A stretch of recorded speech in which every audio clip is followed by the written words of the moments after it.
Nuestra primera disertante es la señora Ana González, es antropóloga social, diplomada en Derechos Humanos, en Rolf Wellesberg, Instituto de Derechos Humanos y Derechos Humanitarios del Lund en Suecia, en el Instituto Interamericano de Derechos Humanos en Costa Rica. Fue coordinadora general del Instituto Nacional de Asuntos Indígenas 2001, fue consultora de las Naciones Unidas en la investigación y en la redacción del informe Guatemala, Memoria del Silencio, de la Comisión de Esclarecimiento Histórico de las Violaciones de Derechos Humanos en Guatemala. Docente e investigadora de la UBA, en Guatemala, México y Argentina ha desarrollado amplias actividades en el área de derechos humanos, de los derechos de las mujeres y de derechos de los pueblos indígenas, temas sobre los cuales tiene numerosas publicaciones. El tema que va a desarrollar actualmente en esta jornada es organizaciones sociales, lucha por el territorio y el medio ambiente, tradiciones ancestrales desde la óptica de los derechos humanos, organizaciones campesinas, territorio compartido junto a las comunidades originarias. Buenas tardes a todos y a todas. Antes que nada, deseo agradecer esta iniciativa de la Comisión de Derechos Humanos del Colegio de Abogados de la provincia de Salta, esta invitación, y por supuesto celebrar que este tipo de cosas se hagan en estos ámbitos, digamos, como son los colegios de abogados, los consejos de la magistratura, etcétera, porque bueno, todos tenemos un marco normativo muy extenso, muy importante de derechos humanos. Sin embargo, tenemos un gran problema a lo largo y a lo ancho de nuestro país, que es la aplicación, la brecha entre la normativa existente y la aplicación concreta. Y son los abogados, y es el Poder Judicial, uno de los primeros, digamos, sistemas de protección de los derechos humanos. Es muy importante esta cuestión. Yo en realidad no me voy a ceñir a lo que me dijeron, como de costumbre. Voy a hacer más bien, quería traer algunas reflexiones que tienen que ver con, en última instancia, por qué nos cuesta tanto aplicar las normas cuando hablamos de derechos indígenas. ¿Qué es lo que pasa en nuestra matriz de pensamiento, en nuestras matrices institucionales, en nuestras matrices jurídicas, que nos cuesta tanto, a pesar de que existen y a pesar de que realmente podríamos avanzar muy rápidamente, más allá de lo que se ha avanzado sin duda, pero todavía falta muchísimo en el tema de los derechos. Y me parece que es importante abordar una cuestión histórica, hacer una reflexión histórica sobre nuestra sociedad. Yo lo voy a hacer así con un pantallazo tremendamente sintético y si se quiere esquemático, pero que me parece que puede llegar a servir, porque nosotros somos una nación joven y más joven como república, y a veces cuando hablamos de república no estamos entendiendo bien qué es esa matriz republicana y cómo se constituyó nuestro país. Yo quiero leerles algo que me parece que es muy importante, que es el reglamento para el régimen político administrativo y reforma de los pueblos de Misiones, de diciembre del 1810.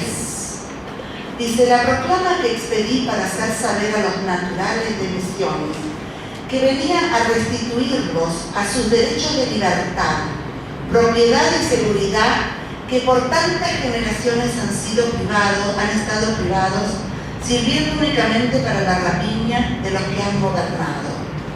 Todos los naturales de Misiones son libres, gozarán de sus propiedades y podrán disponer de ella como mejor le acomode. Digamos, esto me parece que, rastreando nuestra historia, es muy importante, ¿no? O sea, todos los conchavos con los naturales serán concretados delante del corregidor o alcalde del pueblo, y se han de pagar con tabla en mano en dinero efectivo. No ejecutándose así, serán los beneficiadores multados por primera vez con 100 pesos y la segunda con 500, y la tercera les serán embargados sus bienes y desterrados. 1810.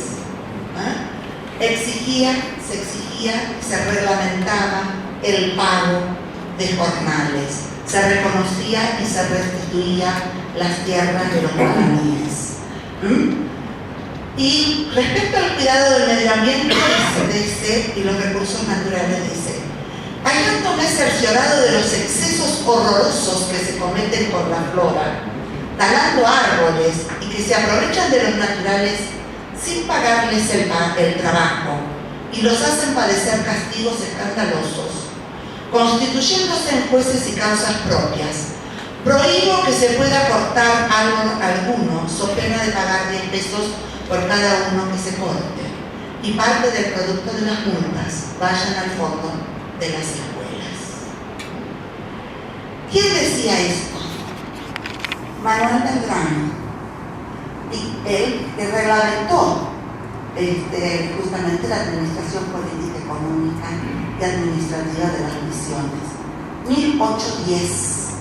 Lo tenemos en las calles, lo tenemos en los monumentos, pero no tenemos el conocimiento de su pensamiento. Además dice, Manuel Belgrano tomó todos los recaudos para que el texto de este reglamento fuera traducido al guaraní, para que todos los habitantes de estas tierras lo entendieran, cumplieran e hicieran. O sea, ellos fueron los que pelearon por nuestra libertad, por nuestra independencia. La proclama de Tiahuanaco de Juan José Castelli, 1811, que los naturales son y deben ser reputados con igual opción que los demás habitantes nacionales a todos los cargos, empleos, destinos, honores y distinciones por la igualdad de derechos de ciudadanos. Y también anula el trabajo forzado, el tributo y restituye las tierras. 1811. Juan José Castelli. Está en todas nuestras calles de nuestras ciudades, muchos bronces, pero muy poco en los libros de historia que estudian los estudiantes de la primaria, la secundaria y la universidad. Por supuesto, también plantea el derecho a consulta, plantea que los caciques y los ayuntamientos informen las medidas inmediatas que deben adoptarse para terminar y reformar todos los abusos en perjuicio de los indios o los naturales. Martín Miguel de Güemes, estamos en Salta, ¿no? Sabemos de las batallas ganadas, de las batallas, digamos, de todo lo que aportó a la liberación, a la lucha por la independencia, pero muy poco sabemos de lo que él planteó en el Fuero Gaucho. O sea, yo no he conseguido todavía el texto completo del Fuero Gaucho. Ustedes saben que la tropa de Martín de Güemes era indígena y campesina, los gauchos. Pero en el Fuero Gaucho él elimina el arriendo para los gauchos y para los indígenas y suprime el trabajo forzado de gauchos e indígenas. Sin duda, habría que rastrear quiénes y por qué lo mataron a Martín Miguel de Güemes. Y habría que pensar si eso no fue un preludio anticipatorio después de lo que iba a suceder con el gobernador Ramón. Si tuvo algo que ver la postura de Miguel de Güemes respecto a los derechos indígenas y a los derechos de los gauchos con el asesinato de Martín Miguel de Güemes, y si eso no fue un preludio que nos iba a marcar digamos, hitos históricos que después, porque uno dice, ¿cómo puede ser que en una provincia maten y desaparezcan a un gobernador? No lo habían hecho antes, no era la primera vez. Por eso me parece que es importante estudiar la historia y reconstruir la historia. Hay muchos agujeros de la historia, sobre todo la historia que se enseña, no solo en las secundarias, sino también en las universidades. Pero hay que ver un tema que es la Constitución de 1853. En su artículo 67, inciso 15, dice: le corresponde al Congreso proveer la seguridad de las fronteras, conservar el trato pacífico con los indios y promover la conversión de ellos al catolicismo. Uno no entiende, digamos, este artículo si no ve este mapa. La zona celeste es la parte que abarcaba, ¿no?, la Argentina cuando se dicta la Constitución de 1853. Todas las otras partes eran territorios en manos indígenas. Por eso se habla de fronteras, no se está hablando de fronteras en otro lado, se hablan de las fronteras interiores. Y en estas fronteras había pactos y había acuerdos. Había muchos pactos y acuerdos con la Confederación Mapuche, con distintos grupos indígenas, con distintos pueblos. Y si bien después las fechas que están ahí, miren, el Gran Chaco 1876 es el comienzo de la conquista. La Puna 1869, la parte del Río Negro 1879, la Patagonia 1881. Eso no quería decir que no hubiera otra población además de la indígena. Los galeses estaban en la Patagonia, pero no tenían una relación de violencia y de enfrentamiento. Podría haber enfrentamiento, violencia como cualquier situación de cualquier sociedad, pero no la era tal, ¿no? Entonces por eso se entiende la Constitución del 1853. Y en 1853 también estaba en la Constitución el derecho de gentes.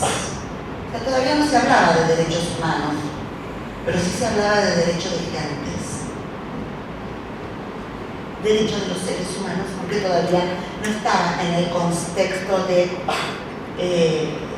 los derechos humanos. ¿Qué vino después? Esto es un cambio de rumbo completamente a lo que habían planteado San Martín, Monteagudo, Castelli, Belgrano, el mismo Rosas, que peleaba con los indígenas, pero hacía pactos. Vino una decisión que tuvo que ver exclusivamente con el desarrollo del sistema capitalista en nuestro país, o sea, que había estado muy avanzado en 1850, hasta, digamos, 1876, 1867. Tiene que ver con la fundación de la sociedad rural en 1865, en manos de, digamos, ¿quién era el primer presidente de la fundación de la sociedad rural? José Toribio Martínez de Oz. O sea, uno tiene que encontrar las rupturas y los engranajes de nuestra historia. Y por supuesto acá, digamos, se planteó una situación distinta y una relación distinta a la de San Martín cuando pide permiso para pasar por pueblos indígenas y parte de los guatres mapuches se suman a las tropas de San Martín. Se decide cambiar esa relación y someterlos definitivamente. Y acá hay algo muy importante, porque ustedes saben que todo genocidio comienza planteando que el grupo a ser sometido, el grupo a ser exterminado, es enemigo de la patria, es salvaje, está. Entonces, lo primero que se hace es instalar esta concepción de civilización y barbarie, ¿no? Se saca de escena todos los acuerdos y debates que se habían llevado por un gran estadista del siglo XIX, que fue Cazulburá, ¿no? O sea, entre ellos, el más conocido, pero hubo muchos otros.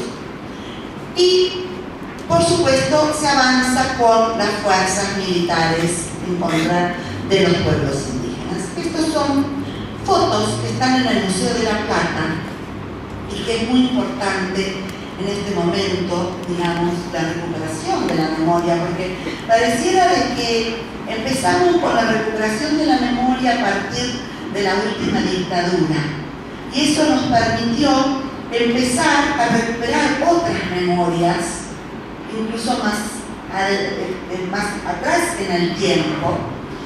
Y por supuesto, y esto es muy importante porque los jóvenes hoy que se están formando, que quieren saber, que quieren tener su propia opinión, digamos, en el caso de los antropólogos del Museo de La Plata, empezaron a revolver cajones y cajones y cajones de fotos, de huesos, etcétera, y a reconstituir una historia que yo no se la voy a contar toda porque es muy larga, en términos de lo que encontraron, y porque sería interesante que ustedes los invitaran a ellos para que lo cuenten a su propia investigación. Pero, por ejemplo, estas son familias indígenas cuyas fotos, ya capturadas, ya como prisioneros de guerra, cuando no habían quedado ninguna guerra, en el Museo de La Plata, en Martín García, etc., ¿no? O sea, estos son cuerpos que exhibía el Museo de La Plata, pero no momias de hace 5 o 10 mil años, cuerpos de indígenas del siglo XIX. O sea, y ahí es muy importante ver cómo esta forma de pensar, de exhibir, incluso se podría, yo no lo traje, pero a veces bueno, iba a ser un poco largo, ¿no? O sea, pueblos, por ejemplo, caciques tobas, grupos humanos capturados de distintas pueblos indígenas, Michí, Chorote, a los cuales se les sacan fotos desnudos, digamos, o sea, como si fueran delincuentes, y el museo tenía estudiando, digamos, porque era parte de un momento donde supuestamente la ciencia aportaba toda esta información, entonces se medían los cráneos para ver si los cráneos de indígenas eran iguales a los de los europeos. Y realmente, digamos, la ciencia en este siglo XIX aportó enormemente a generar una matriz, digamos, supuestamente fundada en la ciencia, absolutamente racista y discriminatoria. Ese día para toda una conferencia, hablar y ver todas las fotos que estos chicos ahora, en este tiempo, están exhumando del Museo de La Plata. Porque incluso ustedes sabrán que se hicieron algunas restituciones, ¿no? Se restituyó al cacique Enacayal o a Panque Turner, el hijo de Paimé. Digamos, esos caciques estaban enterrados en sus tolderías, habían muerto en sus tolderías, y cuando avanza el ejército nacional, digamos, no solamente van matando y haciendo prisioneros, sino que van desenterrando, van haciendo violaciones de los muertos. Ustedes saben que uno de los primeros rasgos de los seres humanos, además de cocinar su comida, es enterrar sus muertos, ¿no? O sea, tener ceremonias de respeto a estos muertos. Y esta expedición, campaña que le dijeron a un desierto que no era tal, pero había que constituir esa idea de desierto, digamos, iba con científicos, digamos, que iban desenterrando y violando las tumbas de los caciques de las Pampas, ¿no? Y los iban poniendo en estos. Pero en este caso hay algo que es muy importante entender. Porque esto se hizo en nombre de la civilización, en contra de la barbarie. Bueno, ¿qué era lo que buscaban, digamos, además de apoderarse de las tierras? La mano de obra barata de los pueblos indígenas, que por supuesto no tenían ningún interés en trabajar en los ingenios, en trabajar en otras cosas que no fueran sus propias formas de producción. Entonces, ustedes saben que Roca era tucumana. Hay muchos escritos ahora de Marcelo Balco y de Osvaldo Bayer, donde muestran cómo en esta década del 80, de 1880, digamos, se hacían subastas de indígenas, se quitaban los niños a las madres, se vendían a los niños y a las mujeres como empleadas domésticas cuando hacía casi 70 años, 60 años que se había abolido la esclavitud, ¿verdad? Y a los jóvenes se los llevaban a trabajar en los ingenios.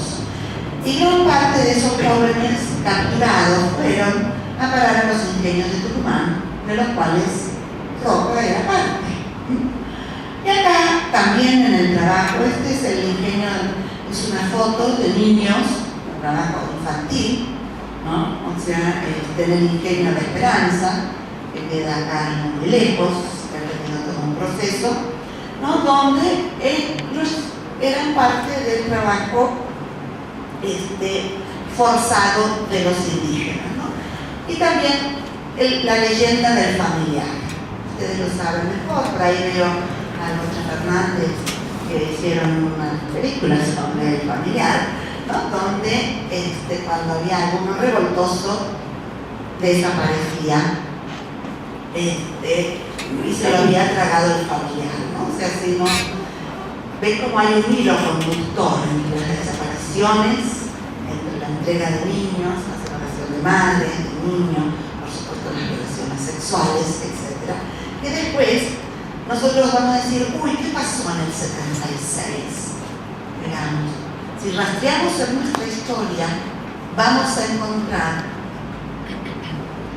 que justamente cuando hablamos de la República Liberal, ¿no? Esa república que se constituyó y se consolidó en un proceso que venía, digamos, después de la guerra de independencia, digamos, impuso un modelo, una concepción, una forma de pensar, ¿no? Que no es solamente de nuestro país, sino de toda América Latina, por hablar, ¿no? Planteando de que una nación es igual a un Estado, o el Estado es igual a una nación, que tiene que haber una sola cultura, una homogeneidad cultural, un solo idioma, una sola religión, un sistema jurídico único, monista, ¿no? Y se basa en la igualdad ante la ley. Una igualdad ante la ley que viene supuestamente de la democracia griega,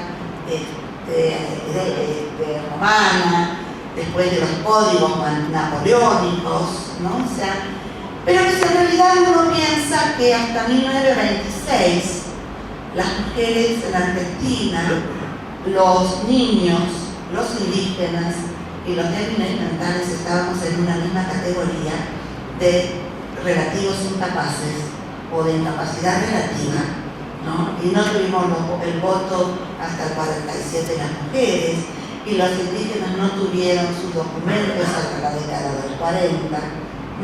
Entonces, esa igualdad ante la ley que nos plantea la República Liberal, y que después va a estar en una matriz muy fuerte en toda la concepción y formación jurídica, pero la concepción y la formación jurídica teórica, porque hay que ver cuál es después la práctica, ¿no? O sea, en términos de los indígenas, lo que plantea es la desaparición teórica y normativa de los pueblos indígenas. Acá no hay indígenas.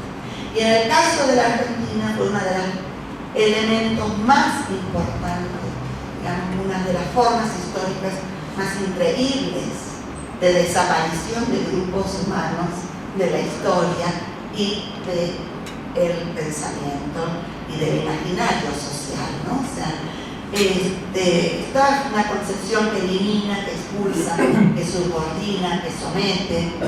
Y pensemos aquel primer centenario donde viene la infanta Isabel de España, digamos, donde se masacran obreros y trabajadores en las ciudades, ¿no? Y donde la situación de los indígenas y de los que habían, aquellos gauchos que habían peleado la independencia y estaban ahora en los montes, dejaba mucho que desear respecto a la igualdad ante la ley, ¿no? O sea,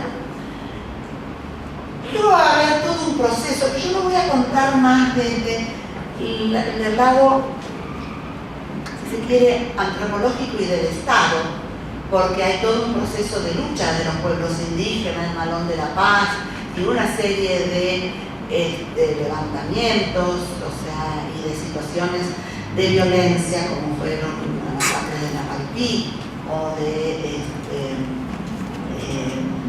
Bomba, en el área chaqueña, que podríamos claramente vincular con la situación de esclavitud y de trabajo forzado en las fincas y en los ingenios.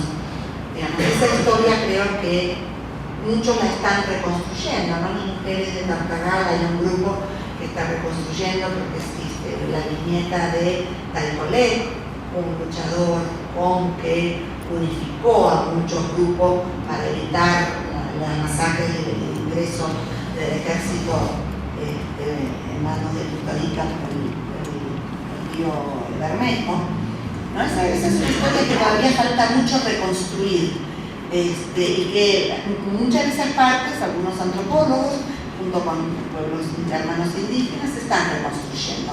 Pero yo quería plantear cómo se va concibiendo, y me voy a apurar porque estoy un poco atrasada, la concepción del tema indígena desde el Estado de América Latina.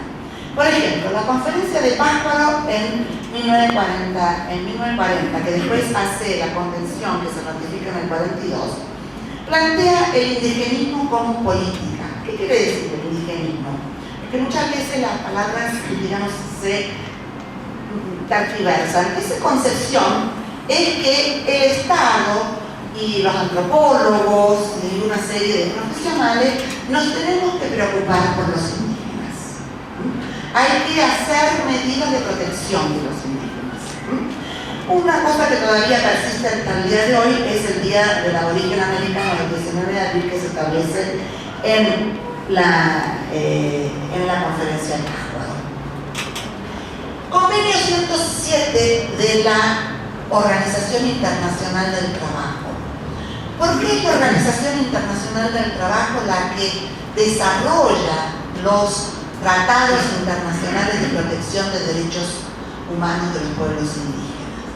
Porque las condiciones de sometimiento laboral son escandalosas en toda América Latina y en nuestro país, digamos. Entonces es la convención, es la Organización Internacional del Trabajo la que en 1957, digamos, hace el convenio 107.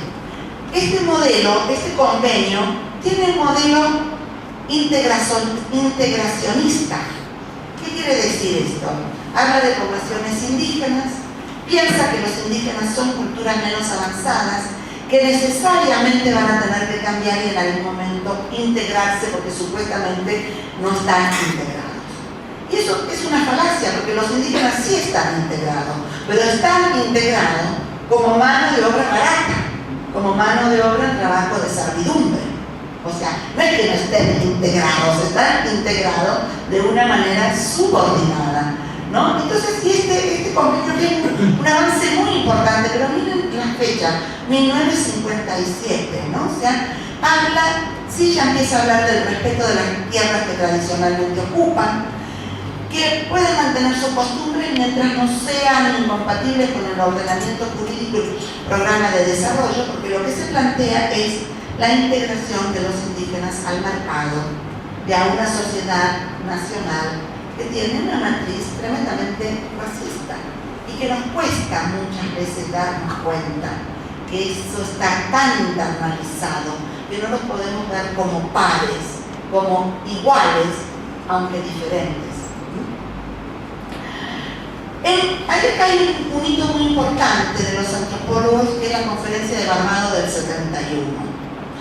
De 1971. Lo que se plantea ahí, y por supuesto en toda esta conferencia hubo presencia de pueblos indígenas, o sea, de distintos países y de Argentina también, es que en nuestros países en América Latina se mantiene una relación colonial desde los dominios, que ya somos independientes, ya no somos colonia, pero hacia adentro, lo que se llama el colonialismo interno, seguimos manteniendo relaciones similares a las de la colonia respecto a los pueblos indígenas.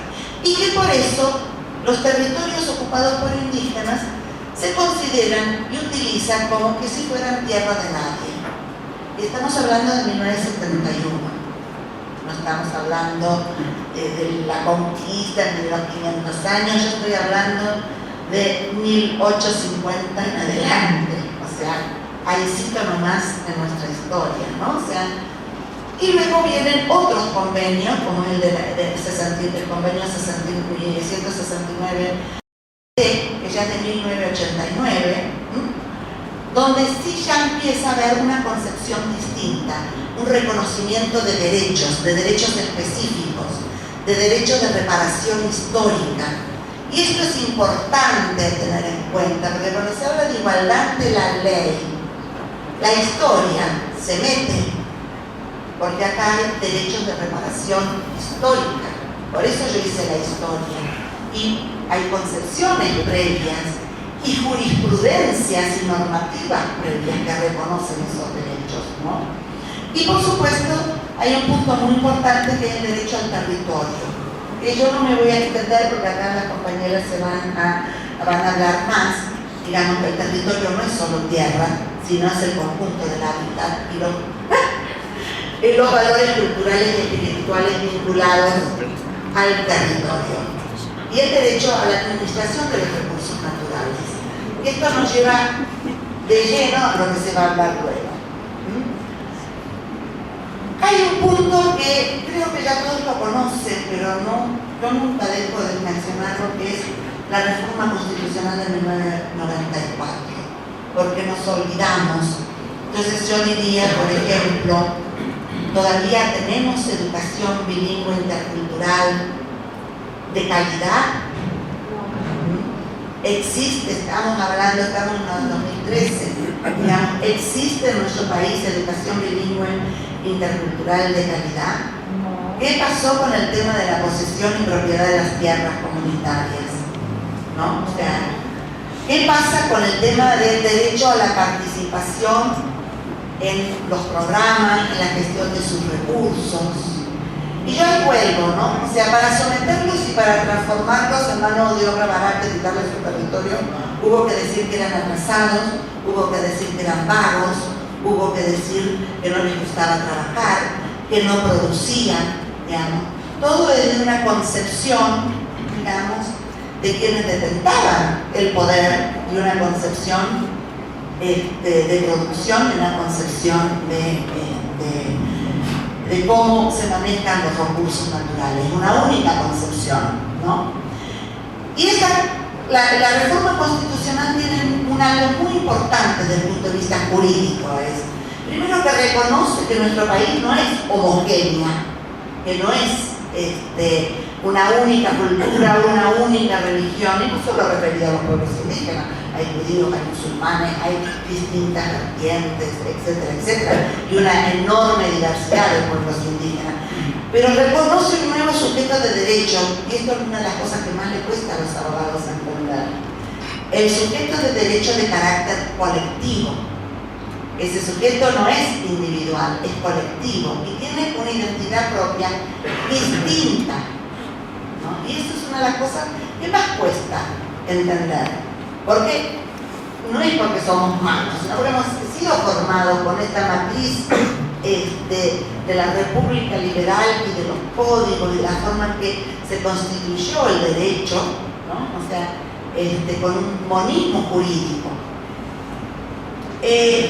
Y acá es otro de los puntos que quiero abordar, que es la dificultad de entender el derecho a la igualdad. Es un nuevo derecho a la igualdad que implica trascender nuestro etnocentrismo.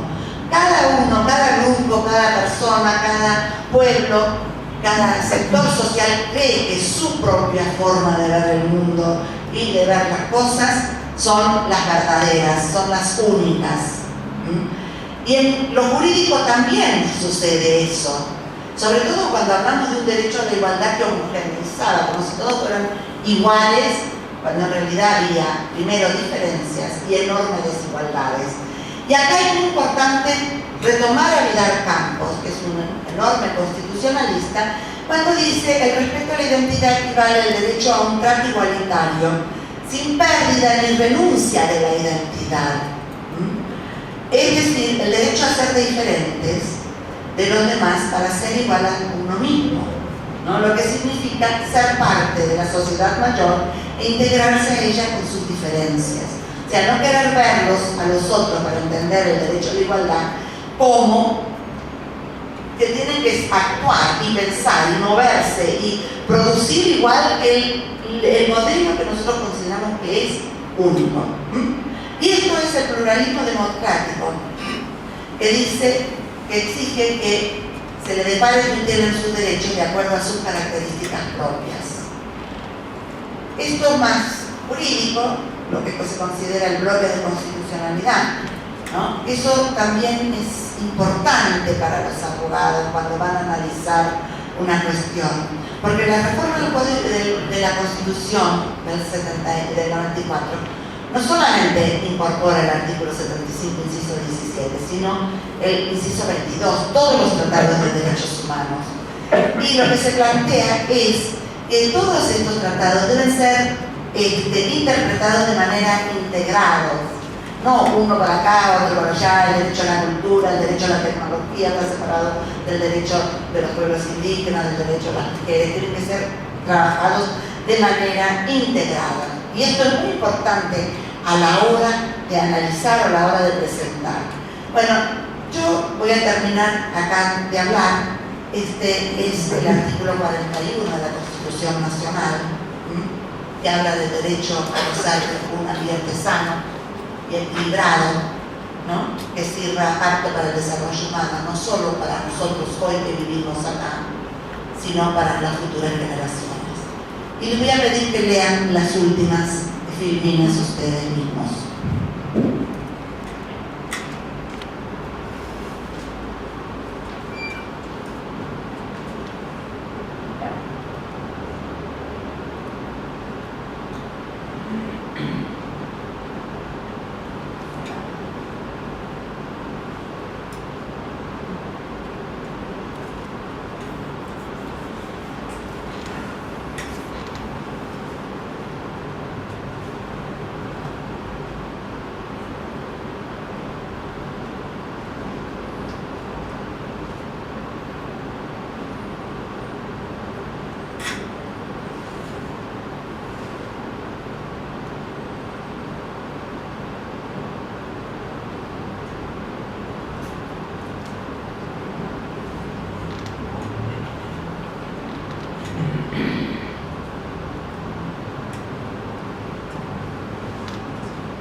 Muchas gracias.